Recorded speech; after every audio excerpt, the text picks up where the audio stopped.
Vocês sabiam que o mês de dezembro é considerado o mês de dezembro vermelho pela Sociedade Brasileira de Urologia para conscientizar as pessoas a respeito das doenças sexualmente transmissíveis? Ou, mais atualmente, o que a gente chama de infecções sexualmente transmissíveis? Então, como esse episódio vai ao ar no dia 30 de dezembro de 2020, próximo à época de muitas festas da virada do ano, eu queria trazer um tema de IST para vocês e relembrar desse mês de conscientização do Dezembro Vermelho da Sociedade Brasileira de Urologia. E o tema de hoje vai ser HPV, o papilomavírus humano.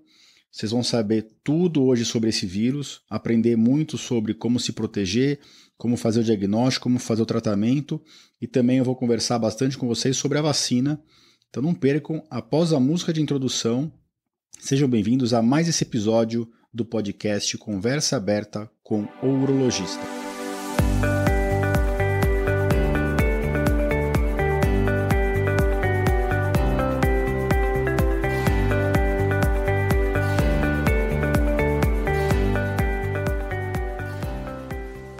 Bem-vindos ao podcast Conversa Aberta com o Urologista.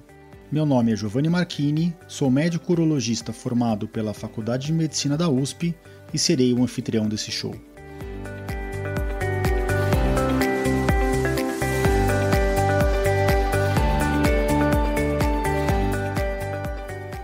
Nesse podcast, queremos compartilhar conhecimento confiável e de qualidade sobre saúde. Com um formato único e inovador e sempre com o foco no paciente, nós vamos esclarecer as suas dúvidas, trazendo todos os ângulos das situações vivenciadas no dia a dia da urologia.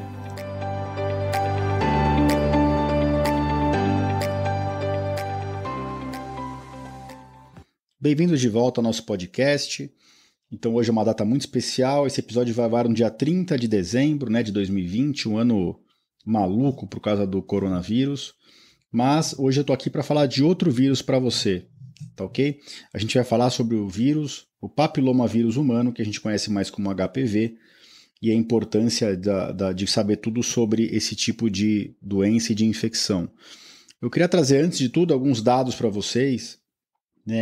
A gente teve algumas pesquisas da Sociedade Brasileira de Urologia e olha sobre ISTs, e olha que dados interessantes.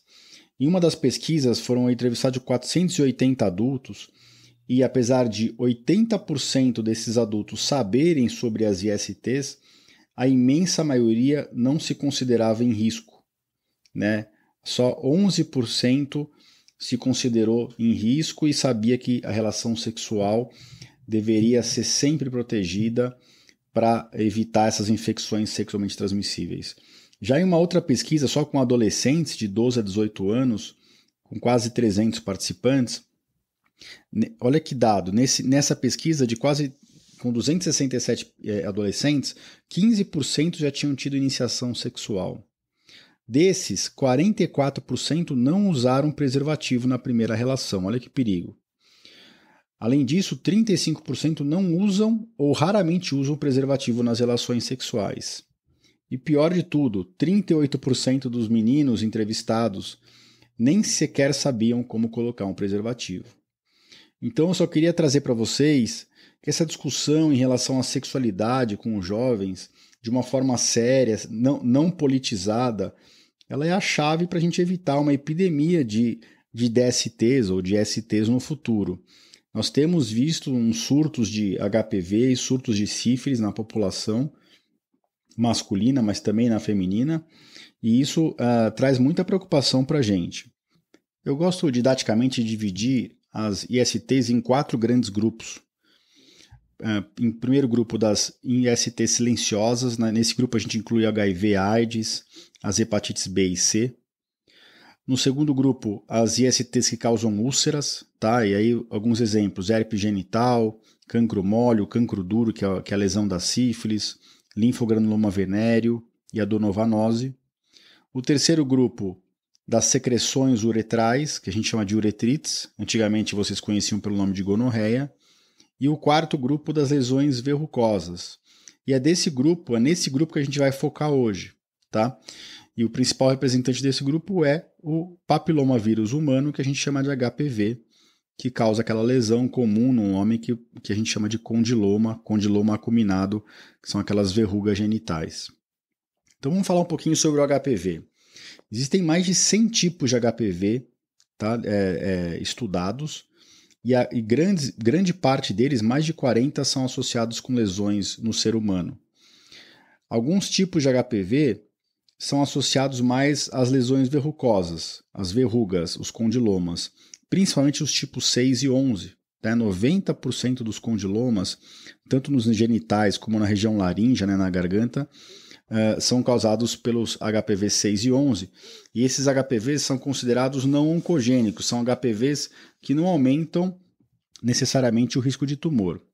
Mas existem mais de 13 tipos de HPV que são considerados oncogênicos, ou seja, que estão associados de alguma forma a uma relação ou a um risco aumentado de determinadas lesões precursoras que podem levar ao câncer.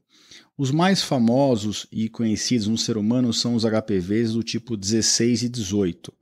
Eles estão presentes em 70% dos casos de câncer de colo de útero, além de estarem associados ao câncer de canal anal, de pênis, de orofaringe, de cabeça e pescoço e de pele. Mas o principal fator importante para eles realmente é o de colo de útero, tá ok? É importante lembrar desses números, tá? Eu vou explicar por que depois na hora das vacinas. Então, os HPV 6 e 11 são os comuns nas lesões de verrugas e o 16 e o 18 nas lesões tumorais. Como é que a gente faz o diagnóstico do HPV? O diagnóstico ele é basicamente clínico. Um urologista bem treinado bate o olho e sabe que aquilo é HPV. É lógico que existem lesões muito parecidas com HPV que podem confundir, até algumas verrugas às vezes de nascença. Mas, de forma geral, quando a gente olha uma lesão verrucosa, a gente já sabe que é HPV. Apesar disso, às vezes a gente quer comprovar. E aí a gente pode fazer uma biópsia dessa lesão e mandar para análise, e o diagnóstico vem no anátomo patológico como coilocitose, com inclusões virais. Isso é bem típico de HPV. E a gente pode ainda abrir mão de outros exames, principalmente da peniscopia. A peniscopia é um exame meio controverso. O que é esse exame? Quando você está na dúvida se é um HPV, ou quando você quer até saber se tem muita lesão que você não está vendo, você pode solicitar essa peniscopia. Nada mais é do que um exame no qual o urologista olha com uma lupa magnificada o pênis e passa na pele e no prepúcio e na glande o ácido acético a 5%, que a gente conhece como vinagre. Tá? As lesões acetobrancas, que são aquelas que na hora que passa esse ácido acético a 5%, elas ficam brancas, são suspeitas para infecção de HPV. Mas nem sempre isso é verdade. Esse exame tem muito falso positivo e muito falso negativo.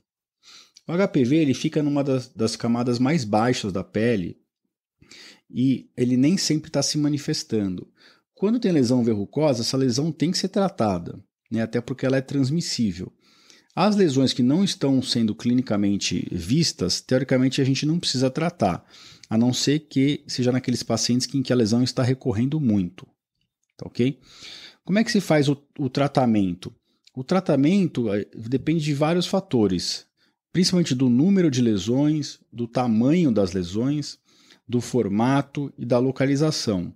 E lógico, a gente sempre leva em consideração a preferência do paciente. Então, se tem um paciente que tem 3 lesões de 5, 10 milímetros, por exemplo, que não são lesões tão pequenas, que eu tenho certeza que o paciente consegue se tratar em casa, que ele não vai se machucar, e ele topa fazer um tratamento mais prolongado, ele não quer algo mais pontual, ele pode passar uma podofilina, ou uma crioterapia, ou um ácido tricloroacético a 80% ou 90%, a gente explica como é que passa, né? Tem que ser bem detalhista nessa aplicação, e ele passa 1 a 2 vezes por semana, e isso pode demorar algumas semanas para terminar o tratamento. Durante todo o tempo do tratamento, o paciente não pode ter relação sexual desprotegida, e se as lesões forem na base do pênis, né, numa área que o preservativo não protege, o ideal é que ele nem tenha relação, senão pode ter a transmissão da lesão. Agora, se o paciente ele é mais resolutivo, ele fala, não, doutor, eu quero resolver num dia só, eu quero aproveitar e fazer uma biópsia, aí a gente acaba levando para o centro cirúrgico e fazendo a cauterização. A gente faz uma biópsia da lesão maior, se precisar dar um ponto delicado na região, e a gente cauteriza com o bisturi elétrico, sob anestesia, lógico, tá? As lesões residuais, e geralmente esse tratamento é um tratamento único. O paciente vai para casa tratado, e tem um período de cicatrização, mas as lesões estão todas tratadas numa ocasião única. Se a lesão é muito próxima da pontinha do canal da urina, do meato, aí uma opção é o 5-fluoracil. Tá? Não pode passar ácido, nem podofilina, nem crioterapia. E tem que sempre ter certeza que não tem nada para dentro do canal da urina. Se o paciente tiver sintoma urinário, sangramento na urina, alguma coisa estranha no canal do xixi que ele está sentindo, ou no exame físico a gente palpar, aí a gente tem que olhar dentro do canal também sob anestesia. Então essas são as opções de tratamento, né? Quando tem muita lesão, que a gente sabe que vai demorar meses para terminar o tratamento, a gente pode até sugerir a postectomia, que é a retirada da pele em excesso do pênis, que está contendo todas essas lesões. A gente cauteriza o que não sai com a pele e tira essa pele, manda para análise, manda para patologia, e o paciente sai da cirurgia tratado. Então essas são as opções de tratamento com a cirurgia e com as substâncias tipo ácido ou podofilina. A crioterapia ela até é vendida em farmácia, mas a gente não recomenda que se faça de forma isolada, que se faça sem auxílio médico. Tá ok? E vamos falar da prevenção agora. Lógico que a principal prevenção é a relação sexual protegida, né? Não adianta a gente tomar uma vacina e se desproteger depois na hora da relação sexual. Não pode esquecer que tem um monte de lesão, de infecção transmitida pelo sexo. Isso eu até discuto bastante com meus pacientes que tomam PrEP, aquele combo de medicamentos para tentar não contrair HIV numa relação desprotegida. Eu acho super controverso, porque apesar de proteger contra o HIV, você fica exposto a todas as outras DSTs. Talvez até seja um dos motivos em que a gente está vendo esse aumento do surto de sífilis. E do HPV também. A vacina do HPV, ela pode até ajudar a proteger. Os estudos são um pouco controversos em relação a isso, principalmente em pessoas com uma idade mais avançada, mas a gente não pode esquecer que a gente vai falar com vacina aqui e ela protege contra o HPV, não vai proteger contra o resto, tá, gente? Então, a maior parte dos estudos feitos com vacina de HPV, eles surgiram na Austrália, né, esses dados, e acho que se não me engano foi em 2006, e essa vacina começou a ser usada no mundo inteiro. Idealmente, a vacina deve ser usada antes do início da vida sexual. Isso já vira um grande problema, né? Porque os adolescentes começam a vida sexual hoje, ainda mais no Brasil, muito cedo. Eu já fiz parto, quando eu era aluno de medicina, de uma menina de 12 anos que tinha engravidado com 11. Então, como é que é a indicação clássica de vacina hoje HPV? Em meninas e meninos de 9 a 14 anos, tá? Esse é o ideal, você fazer a vacinação de 9 a 14 anos. Você pode fazer a partir dos 9 anos, é seguro. Após os 14 anos, a vacina não é coberta pelo SUS. Com uma exceção, um grupo de exceções. Pacientes imunossuprimidos. Quem que são esses pacientes? Pacientes com HIV ou AIDS, ou pacientes que receberam transplante de órgãos e estão usando imunossupressor, ou transplante de medula óssea, ou mesmo em pessoas que estão lutando contra o câncer. Essas são situações em que a imunidade dessas pessoas está debilitada. Então a vacina pode ser indicada porque você consegue tentar proteger contra surtos dessa doença, tanto da parte verrucosa quanto da parte de tumores. No sistema particular, privado, você consegue tomar essa vacina mais para frente, até os 45 anos em mulheres e até os 26 anos em homens.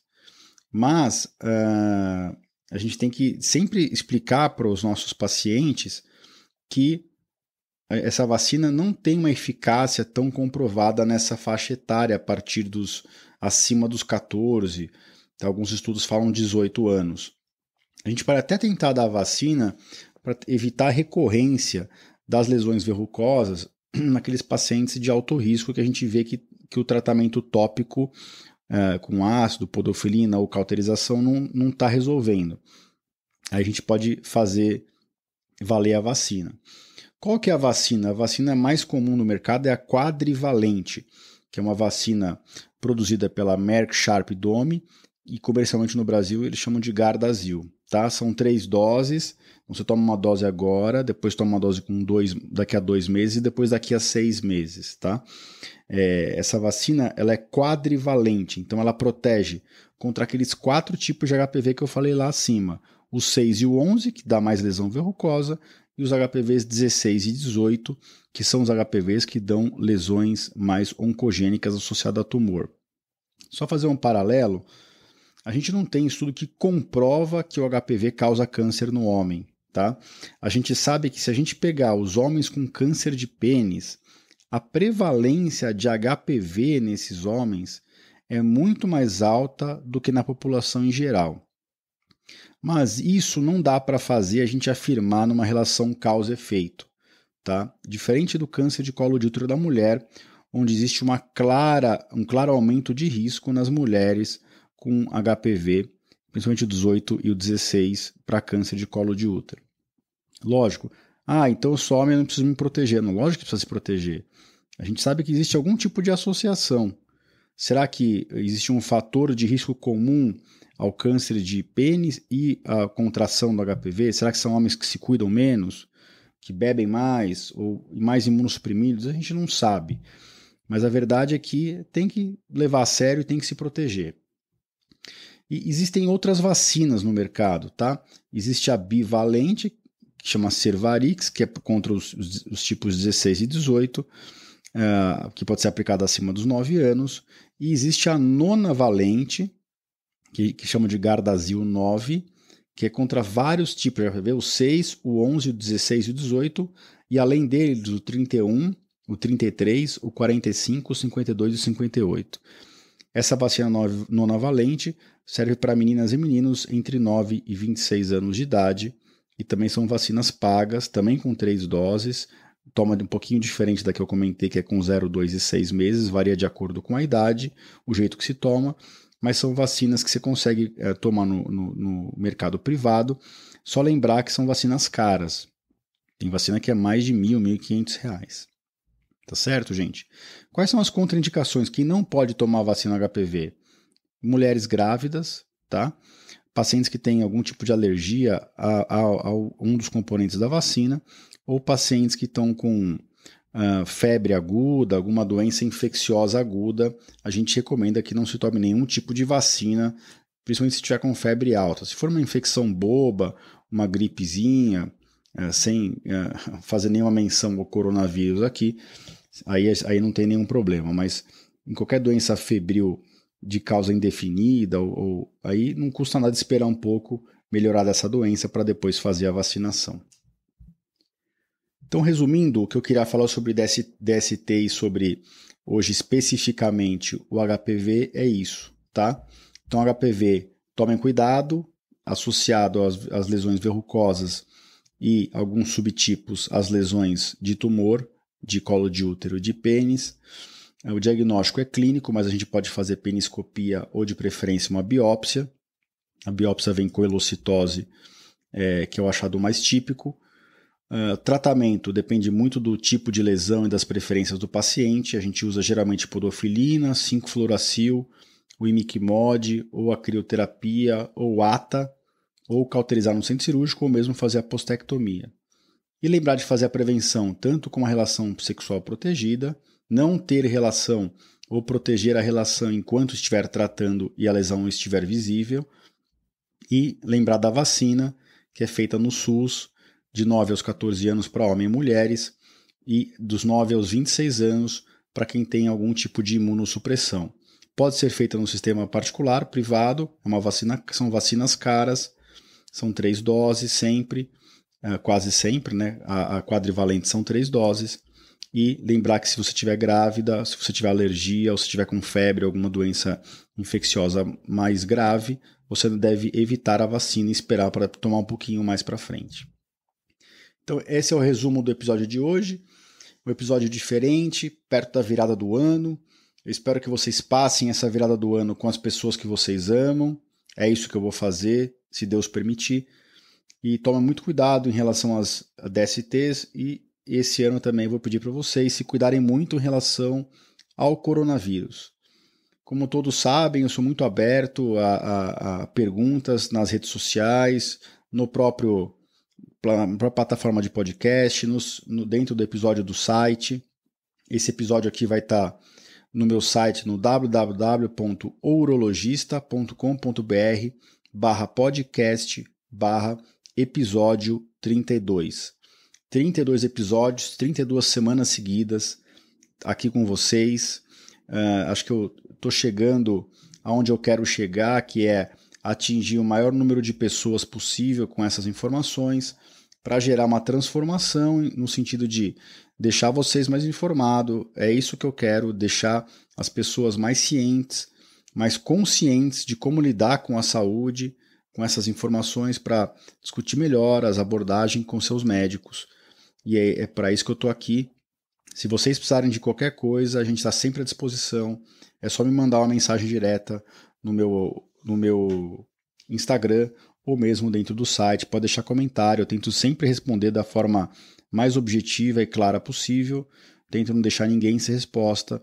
Respostas claras, respostas de preferência sem ter muita demora, porque eu sei que nem todo mundo pode esperar. Então eu queria agradecer para aqueles que estiveram comigo ao longo desse ano. Eu queria dizer que foi um ano muito diferente e como tudo na vida, teve momentos muito difíceis, né? A luta contra o Covid, estar na linha de frente, foi uma época de muito estresse para mim, para minha família, que sempre me apoiou, né? Ao mesmo tempo, você vê as pessoas com orgulho de você e você vê, às vezes, as pessoas com medo de você. E é um mix de sentimentos que é difícil de explicar, né? Você não sabe nem o que pensar de você mesmo, você acaba, às vezes, até se afastando de algumas pessoas para não colocar ninguém em risco, né? Eu não conseguiria nunca conviver com isso na minha consciência, mas eu sempre tentei estar sempre junto com todos. Quem precisou de ajuda, eu ajudei, seja alguém mais próximo ou alguém mais distante, eu nunca neguei ajuda para ninguém, e acho que é isso da minha criação. Agradeço meus pais, e de novo, queria agradecer a todos que estão aqui no podcast com a gente. Deixem seus comentários, resenhas nas redes sociais e nas plataformas de podcast, isso nos ajuda a atingir mais pessoas, e no próximo episódio eu vou tentar fazer um resumo do que foi o ano de 2020. Os prós, os contras, as lições. Eu acho que eu vou falar coisas que eu nunca falei para ninguém, eu vou falar coisas que algumas pessoas vão se identificar, outras não. Cada um tem a sua realidade, mas eu vou tentar fazer um apanhado geral do que foi o ano de 2020 e das aspirações para 2021. Um grande abraço a todos, é um prazer estar aqui com vocês e nos vemos na próxima semana, que já será após a virada do ano, em 2021. Um grande abraço, fique com Deus.